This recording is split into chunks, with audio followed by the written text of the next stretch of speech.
schools and better understand a little bit about the school council, there's an opportunity there. They can email me directly. Before I click on, well, I'll give her the credit when it comes a little later. Our highlights under student learning opportunities, the district has been busy with the implementation of FUNdations in K-1 this year.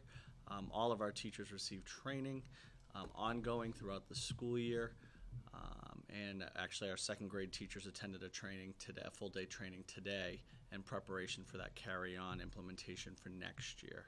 So it's been fantastic, and the returns have been very impressive as far as the observations and the data from the K-1 teachers and special educators.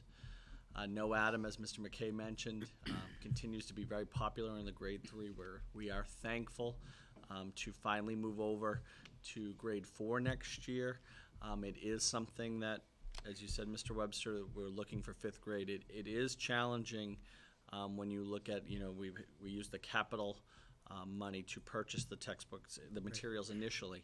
The sustainability of this curriculum really will force the elementary school principals, along with the central administration and the school committee, to look at some of that budget sustainability and our operational budget, because you can't keep with the all the hands-on materials. It's and pretty that's the issue. phenomenal. It's a lot of one-time use materials, correct? It that have to be is. replenished every year. And our teachers have been phenomenal at researching how to make that more affordable. Not every single kid has to take every project home. They've done quite a bit of work to see to mainstream it. It's now, can they stay with those details to make sure we don't run into problems with the sustainability. Right. But it's been really good. In addition, this year we've done a lot of experimental work with time, trying to provide remediation and extension of learning opportunities through what we call academic support blocks. Those are done in the afternoons, and something we'll look at a little bit more, mostly with 4th and 5th grade students. Our community service learning has been a continued success at the Batchelder School, and this is where Ms. Hampoian, who's on our school council, it's really a personal passion of hers, so she takes on quite a bit to support the school and the students. Our Thanksgiving basket projects is our faculty and staff's bread and butter. That's something with the families that we do every year. This year we teamed up with the Lowell Spinners, and they came out and did a holiday cards for veterans, where they came out and brought some of the Lowell Spinner players, a couple of UMass Lowell hockey players, plus a bunch of those mascot guys from Mario and Luigi, and it was pretty cool. I have a picture in my office door. It's our second year. We worked with Mary Prenny over at the Senior Center and coordinated dinner for a spaghetti supper before our holiday concert. It's a very nice evening for the students and the seniors. And then the big one that Mrs. Hampoian really helped us with was she launched a family community service. A lot of things we try to talk about is what kids can do with parents, not just what kids can do in fundraising. With our 4th and 5th grade families, once a month, our families are going up to the Lazarus House, where they prepare meals and serve meals in the family residential program. So it's been a huge success. She's carrying it on through the summer. I don't know how getting the volunteers in the summers is going, but she's pretty committed, and if she falls short, she will do it herself. That's how committed she is. And our professional learning communities continue, just as Mr. McKay said, talking about norms of collaboration, systematic collections of data, and how to analyze effectively to impact student learning. This is really that up learning curve with the educator regulations and everything that we need to be doing, and working with teachers to better understand and ask better questions, and even to how to write goals for school improvement plans. Our goals for 2012-2013 fall under teaching and learning, student community, and of course facilities and physical plant. Teaching and learning, we're going to continue to work with the FUNdations program in K-2 classrooms, including this year we're going to be doing some tiered instruction model, which will be a little bit more with the homogeneous grouping, and looking at how we want to progress monitor beyond just the FUNdations assessments, using similar tools that the other schools are using as well. Technology integration continues to be a thread. It's a district goal. All 3 schools are right behind it with the smart board implementations. The iPads have taken off beyond belief. I'm impressed with how many teachers are involved with that initiative, and they recently just all did lessons for Joanne Coughlin, our integrated tech teacher, to make sure that they are making the progress they need to be in that. In science, the No Atom program for 4th grade. And then the big work around that is because we've now switched over a couple of times. So we've had 3rd grades, this year's 4th graders didn't have No Atom. So we have a couple of curriculum maps and tracks that kids are on that our teachers are solely responsible and working together district-wide to make sure the kids are getting the same experience so they can be best prepared for MCAS come along science. And then our response to intervention models, which is just basically whenever a student is having difficulty or is already successful with a curriculum, how to use that data to design performance thresholds and try to prescribe more interventions. Right now, we do so much with teachers' hard work for individual students as needed, trying to come up with more of a diagnostic prescription of how to support students at different points of their academic progress. Students and community, we have, similar to the other 2 schools, we do a lot of work in working on positive behavior with our Caught Being Good and Bulldog Pride nominations. And meaningful work is ways we get students involved with regular tasks or jobs that need to happen at the school, from recycling to taking attendance to helping out, that just helps build kids' self-esteem. Also provide some good sensory breaks for kids who need to get up and move around a little bit, and it works out. So it's really about self-esteem building and building relationships. Continue with our community service learning. One thing I wanted to do last year that I did not get time to was look at how to involve more students in planning of our activities. And I want to look at either a before or after school model where it's optional for students to come and attend, to do some current event work and help dictate some of the things that we're going to do. But it's really only something I can ask of myself. Facilities and physical plant, we still, for a little while, are the crown jewel of North Reading as far as the newness to the building. But our one problem that you see anytime that you drive by town is parking. I've done a lot of work with the Director of Buildings and Grounds to consider different options. Unfortunately, I know there is a contingency plan in the building project, as far as up towards that second athletic field. Personally, I struggle. I don't think that will be utilized a lot out of convenience. It tends to be not that there's parking or not at the high school, it's how close can I get that parking to my school.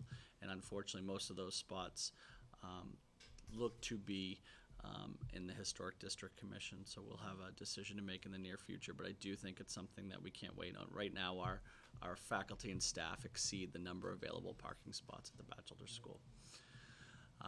And then maintenance and budget planning. The school is well maintained. The couple areas that we're having problems with is the wear and tear on the doors and the hardware, just to keep on top of that, and Mr. Hardacre has done a great job. And Jerry, you'll remember this, the windows are in the older building are the original ones, and if you can remember, there's a lot of excessive force that is needed to open and close. We really need to look at how we're going to address that. Mr. Hardacre is supporting me with that. And then we just like to keep a fresh coat of paint on everything, keep it looking nice. So the building is holding up very, very well and looks beautiful. And I would like to hand over to the E. Ethel Little Elementary School and Mrs. Molly. It's the bottom one. Notice how I give you the correct answer. Sorry, I was misinformed.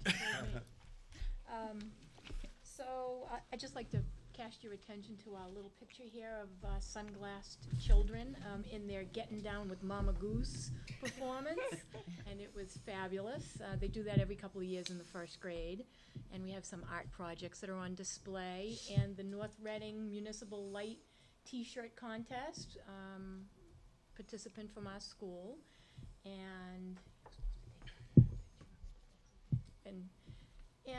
we had a little landscaping done around our sign by one of the Daisy troops in our building, and some of the children were out there, so we took a picture of them. I'd like to thank my school council, Nancy Badavis, teacher representative and co-chair, is a 5th grade teacher, and Roseanne Brennan, 1st grade teacher in my building. Cheryl Flagg, parent representative, and Susan Ladowski, a parent representative. And Christine Pecora, also a parent representative, and Donna Prentice, a community rep, who actually works part-time in our school as well as a Title I math tutor. So she has a double job for us. Yeah. She just can't stay away. No. Some highlights from 2011, 2012, and many of these are the same that you've heard from the other schools. Technology integration, smart boards, iPads, professional development. We've had a big push on classroom website design, and I'm happy to say that we increased dramatically the amount of classroom websites this year. We're up to 72% of classrooms have websites, and parents are very appreciative of it because they can get a lot of information from that they may not be getting from their children when they come home from school. We currently have 12 smart boards installed, and we'll be putting in 3 more this year. As our PTO is just fabulous and very generous, providing those smart board opportunities for us. Assessment data, MCAS trimester benchmarks, DIBELS data, reviewed for all grade levels to improve our instruction and implement appropriate interventions to increase student academic success, with a renewed focus on reading and writing. And also a focus on professional learning communities and culture building activities in the school, increasing student participation. For community outreach, we've always had a very active outreach program in the school for the faculty and staff. This year we brought in the students to help and assist with the preparation of the holiday baskets and so on. And staff participation for community outreach, and the literacy committee, which does a fabulous job throughout the year planning reading opportunities and really just programs that entice the children to read and continue to just foster their love of reading, and also a focus on improved collaboration. Some goals for 2012-2013, teaching and learning, to increase the reading, writing, math proficiency at all grade levels, and to use the data to improve student learning outcomes. And again, to expand no-atom science adoption to grade 4. And technology to continue to increase the installation of hardware, software, and the use of the internet by the entire little school community, not just the people in our building, but also families. We've had a dramatic decrease in paper consumption this year because we're doing everything via the internet and on the website, so we have really, really saved on paper. Student support services, to increase services and provide interventions to meet the needs of all learners and use data to measure the progress. And school culture, to improve the school culture by increasing student, staff, and parental involvement, and to improve the professional learning community to focus on learning rather than teaching. So we have a core of our faculty who is very involved in improving school culture, and they plan a lot of activities outside of school. We have a walking club every Friday afternoon. We walked around the neighborhood and did some holiday caroling.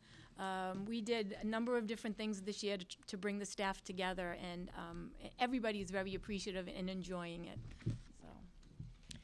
To break down those goals in teaching and learning, to expand right traits at all grade levels, we are in the process of developing a guided reading library. It's actually used to be our book room, but we took all of the basal readers and extra dictionaries and encyclopedias out of there, and we're filling it with grade level sets of books that are leveled, and the literacy committee is working on it to get it all organized and developed, and it's going to be sort of a lending library for the faculty. We're expanding no-atom grades to grade 4 and expanding FUNdations up through grade 2 this year. And ensuring implementation of inclusion and differentiated instruction in the classroom for our diverse learners. And to utilize data to inform instruction and measure progress. Again, to break down technology, to continue to install smart boards, the second year of the iPads in the classroom, the iPad cart, and the individual iPads that are being given to teachers to develop lessons in their classrooms, and to provide professional development to the staff to ensure that everyone is comfortable and willing and able to take on the technology, and to improve homeschool communication by developing classroom websites. And lastly, to encourage the teachers to share their ideas and their knowledge of technology integration in their lesson planning. We've been having teachers present